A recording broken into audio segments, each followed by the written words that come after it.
spännande løg som heter Løstir, som i Norðurlandahúsinum, i nästan. Du skriver han Bárður. I samarbete til Bárður Persson. Ja, sammen vi. Barbara Hesselager. Ja. Og her en leikur som ganska speciell. Han du kan kanske förklara det. Jag kan förklara liksom forsøvna til denne leiken. Det så at jeg gikk av statsgodkjente sjónleikinum i Aarhus fra 98 til 2002. Vi var 8 holdene. Her var Barbara Hesselager eisini. Og nøkker år da jeg kom hjem, tror jeg at det var ganske, så ble jeg veldig sjuker.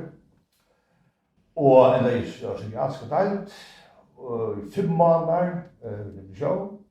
og det gjør det så, enda jeg eisen her ute for 5 år siden, og det var samme skive, veldig sjuker. Og så hørte jeg for noen år siden at Barbara Hesselager, som jeg hadde kjent til av sjónleikaran som var vi, og som ønsker hadde kunnet fyresette seg for å bli sjuk, på samme måte som jeg ble oppe av det veldig. At hun for å bli sjuk, men det ble hun. Det fikk jeg så vite, og jeg ringte til henne, og til cirka 2 år siden, 2-12 år siden, og spurte henne så, hvordan alt hadde vært i kjøene, og for å vite at hun hadde vært sjuk i aktivitetsskap oppe 13 år. Sjefen innløpt ved tungkunstpsykosen, og elsjokje og alle mulighetene her. Jeg ble rettelig sjokkeret at jeg hørte det. Men hun har kommet veldig fyre seg nå, etter 2-12 år siden. Vi tåser så beina veien at reagere kanskje fyrløs om det her, som halda bare i Danmark og i forhånd opplagt. Og vi får sånn arbeid, men vi tar fyrløsen han ble så til en frasøveleik, og som nu så blevet mer til å diskutere leik, og blir skriva over. Og vi har ikke vi tolker til å hjelpe og møte det donalit at det kommer tekster, og hvordan det kommer fram med det, og så videre. Og ja, det går slett nå at det er nå 24. og 25. og 26. Mai, at han blir skyndet i Norðurlandahúsinum, i store høtten i Norðurlandahúsinum. Spennende. Ja. Og det er begynt forskjell av gangmersen. Ja, akkurat. Der kan man så føre inn og heimasiden i Norðurlandahúsinum, og så kan man kjøpe gangmersen her. Og det som kanskje eisen gjør sin særlig til at omframt lesende og ung, så får folk som har 24 pensjon eisen mulighet å kjøpe gangmersen for halvmannpris. Ok. Ja. Jeg kunne bli stort til å ha seg nærmere. Altså, det en sånn dialog, eller det sånn? Nei, det det som så ikke. Man kan si at man kan deilig til å bli trutja faser i leisen. Først kommer noen søver som vi har valgt fra okkar barndome og ungdomme som vi med det har vært virskende til at vi blir så sjuk som vi blir. Så kommer denne fasen her vi blir ordentlig sjuk og inneløpt og alt det her. Og så vi kommer i noen psykiatrierna. Det rettelig heftig, hemmelig stoff, som man sier. Og så det her vi liksom å finne fotafeste i en samfunn som helt annerledes. Da man så vil gjøre ofte det, så samfunnet helt annerledes. For man ser at det er greit om ting, ja. Og det ofte en rikt å finne fotafeste i alt. Så det mer en sånn leikur som skal være vid til at åpna opp simpelthen. Altså, det hikk etter hva vi tar gjøkken, og vi kom jo også gjøkken da, og det kanskje ikke alltid så lett å finne fotafeste i alt. For at vanlige folk kunne bare skilja det, og myndelegene kanskje oppad bedre kunne skilja det. Og var en sånn i eisen sånn. Så det mer en sånn leiker som det mer til at jeg kastar ljós av eisene, sjálvande, men eisen mer for å lete opp, altså avtabusere og avstigmatisere. Ja. Det en søva om det å bli psykisk sjukur eller sådant och vad det är för Akkurat, vad det är för något, nämligen. Akkurat, ja. Och ta det gerande, eller det väldigt gerande, och ta i Norrlandhus väljer att syna och ta kanske onkel stolar och så vidare. Så är det väl onkel orsak till det att man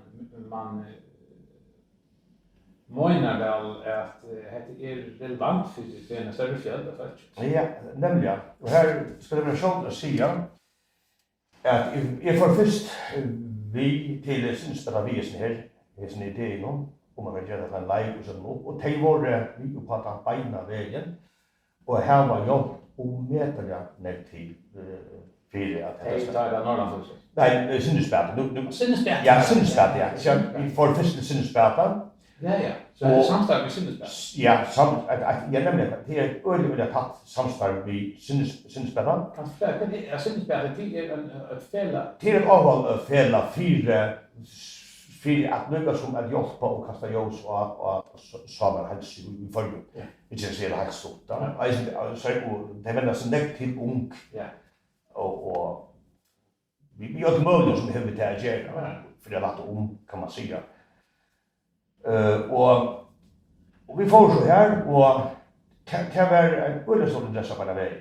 Och jag skriver i sin spel det är hon är väldigt helt otrolig röst och då när det faktiskt blev producer av det projektet och utan att hjälpen det faktiskt inte sportigt alltså det syns att det är fullständigt fantastiskt. Och så får vi till Norrlandhuset. Jag vet man till Norrlandhuset har jag som hejer synspela i Richmond och det var inte minne vi på att alltså beina väg vi har inte fantastiska jobb från synspela till detta där. Och under som så är det eisini inte goda stol, eisini penningar stol, det är charkom mål vi tog men vi har inte goda chatt från de stora bojra och från metallar Malaran, eisini ja. Och sådär ja, det fällskapet kan man kalla det som Lisan som eisini vill och hjälp till. Så vi tar finns ju visst några goda jobb. Så nu är det bara om man får folk att komma hit, ja. Vi är det sen öliga gott jobb. Det är något spännande som jag hörde och tematiken kommer att säga att utan det vi är sjukur. Ja. Annars tematiken som kommer i fokus här. Jag syns att det var mellan heter vi depression och avhängighetsförhåll och sådana ting. Så vad kan man säga om det? Ja, det är allt det. Det är näck att hur som kommer som vi kommer vi som där som pekar och tar vanliga tematiken där. Depression, angst, främmandagering, fullständigt fullkomligt totalt lost. Hvis man vill pröva det så vet man kan ta er för näka och Har du det näck folk som känner sig att det? Ja. Mer man tror. Näck man att. Jag har tåsa jag har väl också framme och det kanske just är synd det att i full om det är synd som man magnet för folk som har hållit att fortälja om hur det är. Alltså jag synd man ser det som är att det är helt otroligt vad som har vänt sig.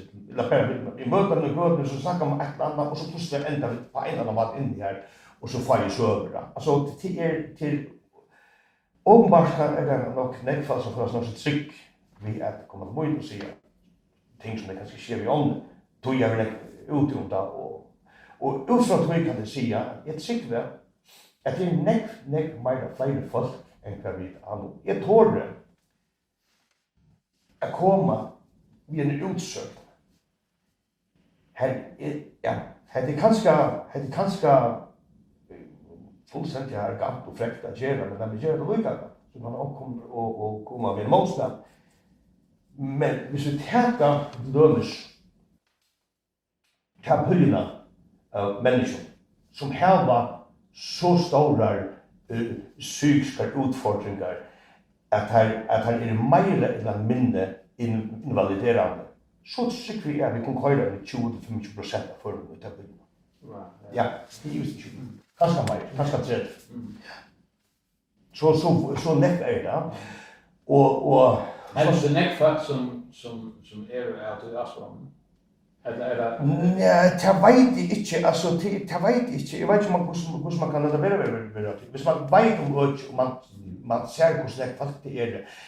Jag har bara också bara så språk det har någon alltså också synder alltså och i några av oss sammanhang hur näck procentpart av timefolken är kan det lukka som mun hade när det råkade till är hava eller en plats en ung folk man tvätta. Hellre du hade ett problem med samhället, vem som är växande. Men här ska säga du ska minnas att säga mer eller mindre in vad det är. Inte full det är släckare det. Det är mer eller mindre. Det här är. Det är att graduera. Ja, det är graduering. Det här är. Ja. Kanske inte så att så spelar om du hade ett växande samhällsstruktur. Jag hoppas det faktiskt inte. Jag hoppas att det blir värre än vad det är och det tycker jag heller inte att det blir kanske det einfalla grund är vi med att markera det här. Att vi köra det ut i oss och det är det som här man ger en stor insats i det samhället. Jo, han kunde bli större, det kunde gott vara. Men det är det bättre än något annat. Man tåsar upp i det här. Man lägger in skavater.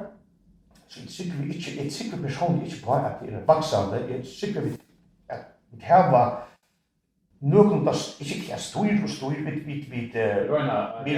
vi röjner att hava det innan det här kan man säga nu och så röjner man alltså ordentliga att få alla bilbook att vi söker allvar ut i redan fast söker allvar ut i alla städer så är det man inte fast skolan där kan man inte att gå så fast skolan att det kanske är näka som är fast som kanske inte så sunt för de unga och så här karaktär jaktstram och allt ja och då har så länge in i det. Jag tycker man att till mynden kanske bröts till andra ting i det än det var kanske för 15 år sedan. Det andra i det tycker jag att det har ordentligt att göra vid att jag tycker att det var en som säger att den största förbrytelsen som vi gör i det i hög, den största förbrytelsen i hög, det är att vi gör akkurat böden till förbrukare. För förbrukare ögon så är det att alla kunna ska hämta några ära identiteter. Du omgår dem inte efter för du själv överlägger det. Du lär inte att klia dig ut i själva fisk som man borde lära för att skulle ha någon i som man gör det. Men du ska alltid klia dig ut och annat. Det är identitetsjakar runt alla sådana döna. Och skärmar, tummar för att finna en annan identitet som man kan suga på sin skärm och kolla sig själv om det. Här är akkurat det är en väldigt kända som vill göra en sjuk i det på något sätt. Ja, jag tycker att när man hör från inifrån samhällen kanske är det bästa nästan än vad det är för Det är rock ner ja. Jag yngsta var ringaste för att du ska ta det bästa läras. Det är bättre läras. Så är det ja. Hvis det väldigt nästan så är det riktigt. Men är det förvinning som gör det? Vi har fått behov av identitet. Det kan inte vara så. Det alltså här kommer det till halt egentligen näka som vill inte skulle lacka för ska skulle inte göra.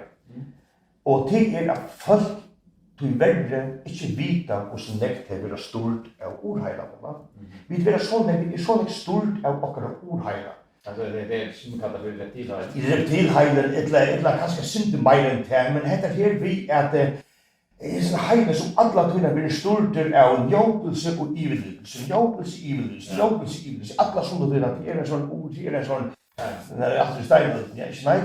Och vi är så fruktansvärt stort att vi heilar mot ända. Reptil och äppelheilar. Äppelheilar, inte nej. Simpelthen äppelheilar eller kan man ha det för ja.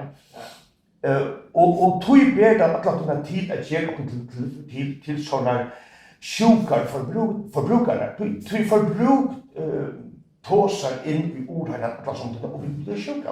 Vi blir sjuka av att vi lärde oss själva styra så där ordheilar. Och det kan ju att man på angest. Och tog vi så lätt att köpa på några mat, är politiskt och bara och hon har mat så nej. Alltså det är intressant på en ölinsla. Ja. Det ser det att antidotan med det här är väl att man huxar självstöd och är sig själv som man säger. 100%. Och det ska vara ett hövesfag skolan. Ja. Det ska vara ett hövesfag. Det ska vara ett hövesfag skolan. Och huxa det nu är att ta om hela och hela. Kan man inte bo under egna hela. Ja. Det är kanske inte så lätt, va? Det var allt för lite. Allt för lite, ja. Och du lär inte om till egna hela som är det viktigaste organet i rövertjocken. Alltså du ska säga det alltså själva det livet och den hjärta till. Men jag menar så vi är ju inte utan hela så är det släpp röver alltså vet du. Heilen är allt nästan faktiskt allt det som vi är ja. Vill jag säga. Och vi lär oss om att hela i folkskolan. Barn lär inte om hela hur så det till. Hur så det till så barn kunde haft det som en folkskolan som är heilen. Och man så är så det lärt om hur så en heile blir sjuker. Ja, så kommer det in på det här vi sådär sjuken och svalalivet avbjörning och allt det här. Men det känner man inte. Och också där till alla där fördomar som du vill korta väck. Det här är ju medvitt, det stämmer inte inom att det är nog så avgått. Ja. Är det medvitt alltså?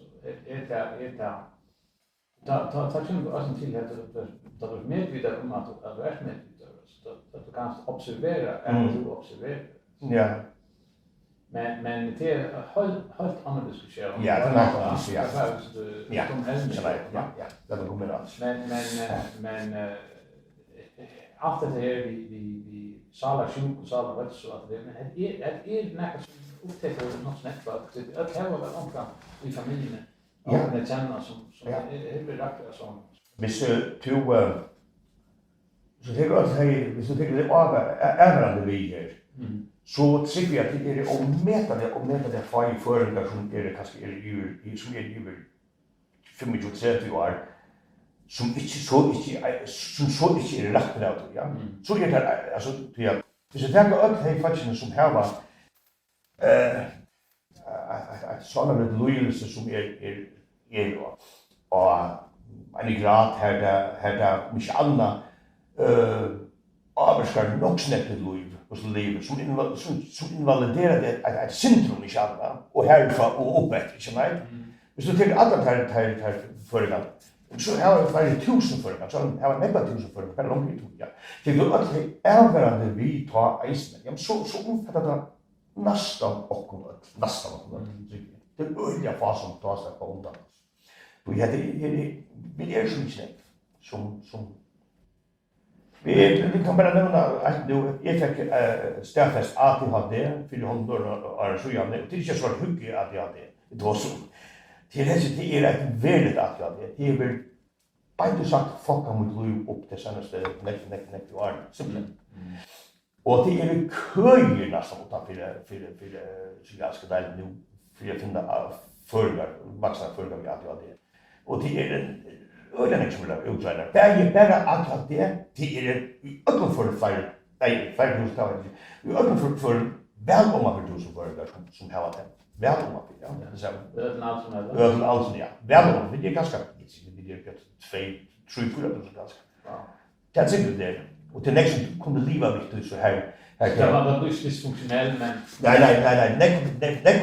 nej kunde bruka det som nej då och med det här att det har det som blir väl till att leva vid ja och få kanalisera det på man fighta mat så det och man hör om alltså vi alltid har det alltså man får medicin som kan hjälpa. Men är det vanligt för att det var överförbrukad medicin till exempel? Ja, det nog. Alltså jag vet inte om att det var svårt på det där. Jag prövar medicin själv och det är inte bara med. Alltså det är inte jag blir mer fokuserad över. Men rockning för det är att det får en full puls och för bultar upp.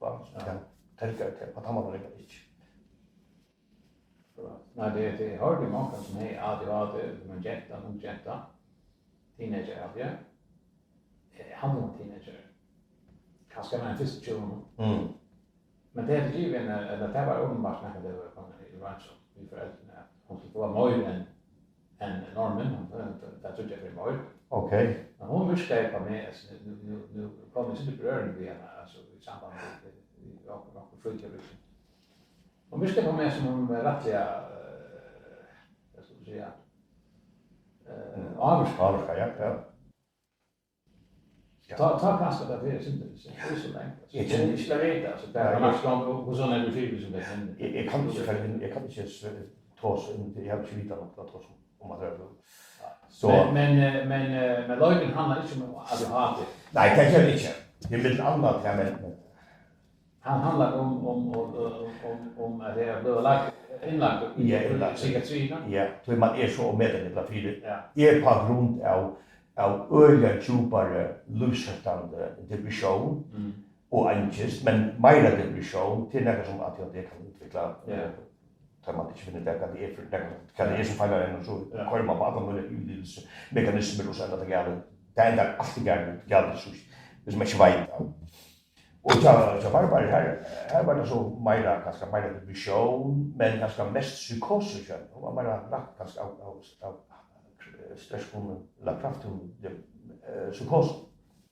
Men det är ju så att de kan komma ut att samtidigt och fungera och få alltså det är som får alltså psykos och komma till ja.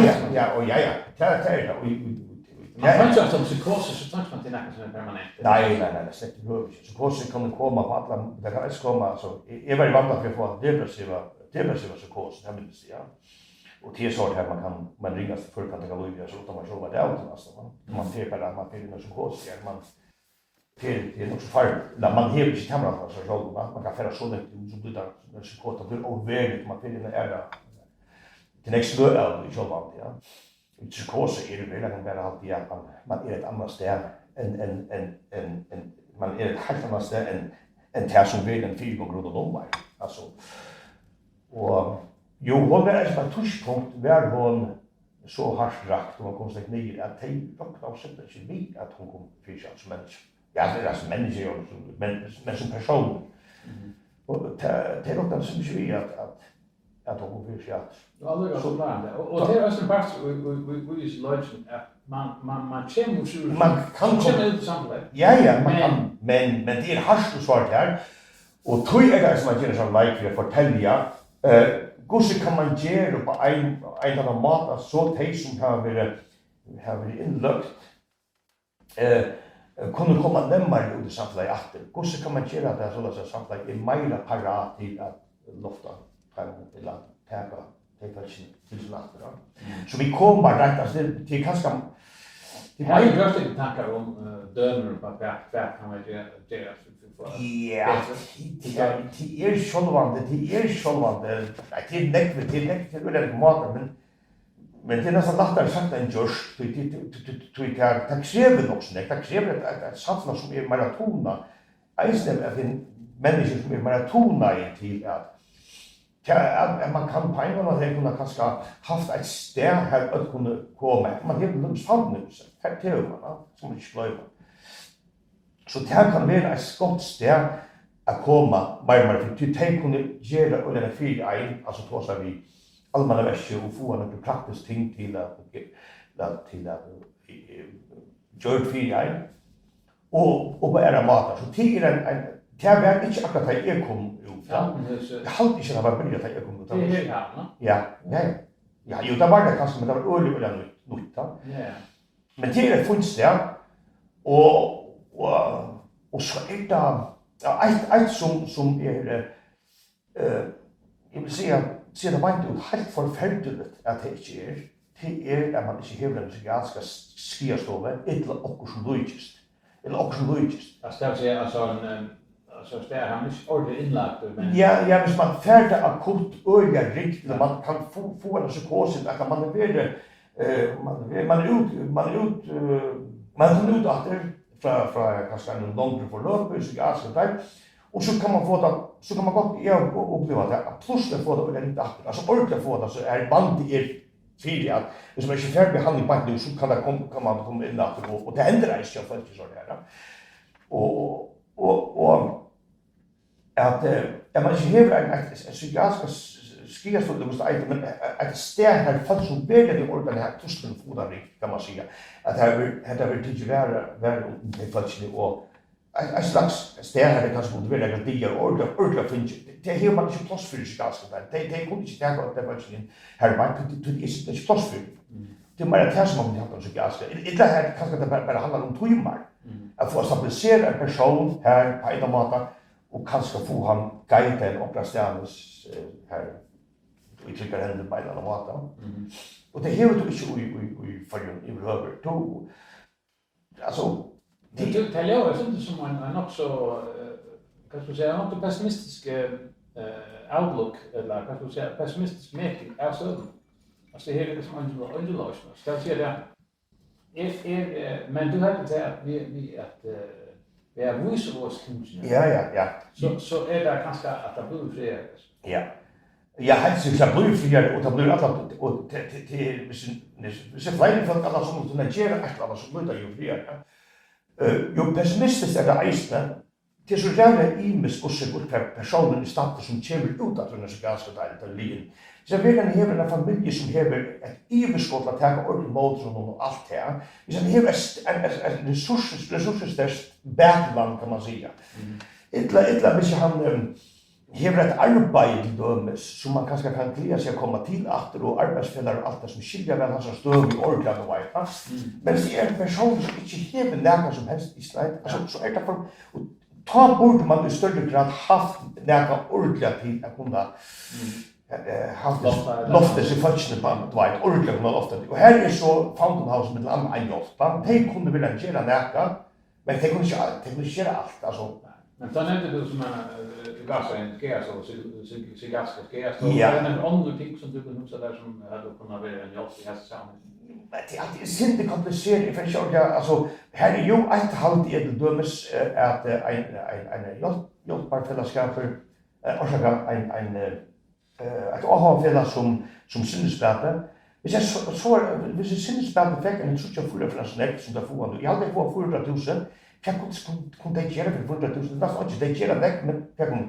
Så jag hörde kanske att jag lottade upp på 1,5 till 2 miljoner eller ett annat.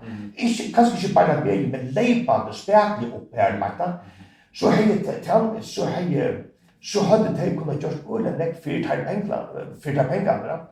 Och etablera några forumer och några tilltök och allt det. Som sannolikt hade kunnat göra några. Alltså, de sitter ner riktigt av vita, ikke sant?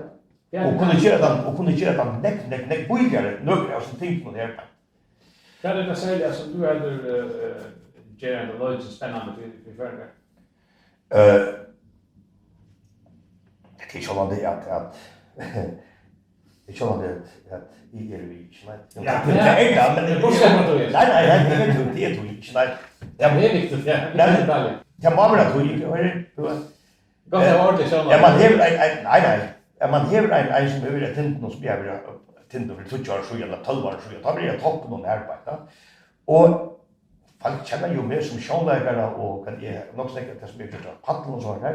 Og det er sånne personer som jeg krasjer totalt, altså fullstendig. Så det er forberedt meg? Ja, forberedt. Her var vi altså, ok, Bárð Persson vil helt her ute, bare ok. Kanskje er nægget som folk er spent at hitje etter, men jeg heller hitje til at en sjónleikar, det er nekka nok så, en sjónleikar er en sjónleik ta hans sjónleikar knus, altså, jo, saman med ørena. Men heter det nekka som folk kjenner alt og nekka av det, altså, det er ut fra nok så nekka av ting, etter hva? Ja, det er jo, ødel kjenner til atter, att öll känna till att vara psykiskt illa fri. Alltså alla flesta folk känner det. Du känner garanterat eisini, ja. Och det är inte så mystiskt som så. En tung depression, hon huxar till att du är ringgrav influensa. Du är en ringgrav influensa. Du är alltså allt är tippt till. Det första som en hel märkpack att det vill lösna och ej och allt det där bor här och det och du svävar av fanan. Du är inte i botten om allt det, okej? Det var verkligt. Och du är feber, ja. Och så är det över för några manfall som jag skilt, så är det överligt. Men det är överligt att vara rätt av sådana tendens, ja. Vanligtvis så 60 ut i en vike och så sätter hon där på. Hugsa det til en kraftiga beinkrym, en ordentlig influens som varde i månader, som tera det nye spekliga simpelthen, til du simpelthen at sånn at du bare holder at det at sjånhøttet og sånn, simpelthen du orskar ikke meira. Det det som det besjån godt og godt. Hon en kraftig, så som jeg synes det er interessant. Er det nok så medicinsk kanskje, som på sammenhæng kanskje det er, medicinsk forklaring så. Som før. Det er det sikkert, altså, det er det. Altså biokemist og bæði det. Ja, det er at kunne tenke hele sendingen. Hadde kunne tenke helt innslag om akkurat det her, men vi kunne få øyne lengt ut i snæra. Så og eisen et annet som om det hodla sammen vi virkelig altså tunga til besjå. Sjåversk. Ja. Prøv du ha sjåversk. Har du sjåversk i nekra tøymar, du simpelthen, men prøv ha sjåversk, ringer sjåversk i diara. Det är också människor som har varit och det är det ringaste att uppleva. Pröva det så i viker. Alltså, vi kunde så kunde vi få vanligt fast att skilja att en tungt person är. Det är bara simpelt att svara till ända sygan än bara ge upp den hon orskar så det är mera. Och det skamlar så vitt och man känner att det fördomar här självmord. Självmord och det är liksom det här som lägger jävligt egoistiskt och forferdelig og alt det. Ja, det er en forferdelig handling, en jævlig forferdelig handling på denne måten. Men det er ikke en handling gjør du ønsker i aller fleste forum. Alltid undantag, men i aller fleste forum er det ikke en gjør som er gjør du i ønsker, eller gjør du i egoisme, og det gjør du tog at en sånn ikke orsker her. Jeg orsker ikke, klarer ikke, man klarer ikke. Og man husker om eisene, og det er veldig ute her, jeg husker om at man spærer min son, men en familie om min son fire enn en pappa som fungerer så ytla, og sannsynligvis kommer fungerer så ytla resten av livet. Altså simpelthen, jeg har hånd at forsvinne vekk, simpelthen. Det er så det er der ferdig tankene, og det tror man heldig at det passer ordentlig. Så det er ofte det gjørs, og tror man ikke orsker mer. Jeg hadde ikke det, men jeg hadde veldig avhverst, men det er tungt evne. Ja, tungt evne. Og er det benjefrit at du gjerne løyden at evne er for tungt? Nei, det er ikke benjefrit. Jeg er ikke benjefrit. Det er sånn humor for droppning i. Ja. Jeg hadde at, altså, alt som er øyne bevisst rom, som sjónleikar, det er hvordan man formidler noe. Det er øyne bevisst rom, og det er litt øyne bevisst rom. Og det har vært tolker eisen til å være viljesnær. Og jeg tror det er lov for at folk kommer ikke kjettere ut at det er sånn reisen enn det kommer. Det kommer heller alltid mer åpen og med en god opplevelse. Jeg tror det er sånn påstand. Vi er øyne vel vitende om at dette er tung evner, men vi røyner å lete disse evnene i en så lattan form som iver høver mulig. Og her er humor brukt til å gjøre. Det er kanskje, jeg synes det er en tabu som de lukker som ganska upplöst synder alltså vi. Ja, nämligen. Det är nämligen eisen. Det är nog eisen ett huvudändamål och just det till toban tabuisering och stigmatisering. Ja, akkurat. Ja. Det är ända. Men det hade jag nu sida så stigmatisering är säkert en större part av mixen. Det är det. Och självt man hällde till at stigmatiseringen ikke er så ekvislig det som hun er. Nei, det er nok ikke, men hun er stadigvæk nok så lett til stiger. Og som jeg dømer ikke har merket, så nå er jeg for å fungere ganske bedre det enn jeg har gjort det senest 12 årene. Fungerer det noe. Jeg merker til at jeg begynner å få arbeid nå. Og det er simpelthen at årene så har vi vært nok sånn her. Og folk kan alltid på nekko for ikke ordentlig tåra. Du kan hente, og jeg skiller det med. Du kan hente og bare først del et eller annet hvis jeg får gjøre varene oppgave, eller tror jeg vil et eller annet og veida. Og her er ikke ordentlig tåra, som man sier, og det er en sånn stigmatisering som faktisk er det. Så hun er en galdende som du er, og som at du er det skildet. Men jeg merker det ordentlig nå, at det begynner å komme bort ur stigmatiseringen. Folk er mer trygg med meg, folk er mer trygg med meg som arbeidskraft. Det er fantastisk. öll de som jag snackar vi om en leik som de säger men helt färdig hit efter det så 100% säkert du vet. Och som sagt det en how jag tror jag säger en gott upplevelse hit efter det är leik som är väl körd och högstöje. Och gör det på en lättan mat så man inte blir så tung, man kan bli rörd och allt det. Det är fantastiskt att bli rörd. Det är väldigt många blir rörd människor. Men inte bara man jag fått för att bli tungare steg. Jag hade mer det för att bli så löst. Att det för att det finns vi ska läka nu blir vi klokare. Nu då vi bättre att skilja det här så där. Fantastiskt. Ja. Så många insikter gå även vid försöken. Tack för det var. Yes, tack för det.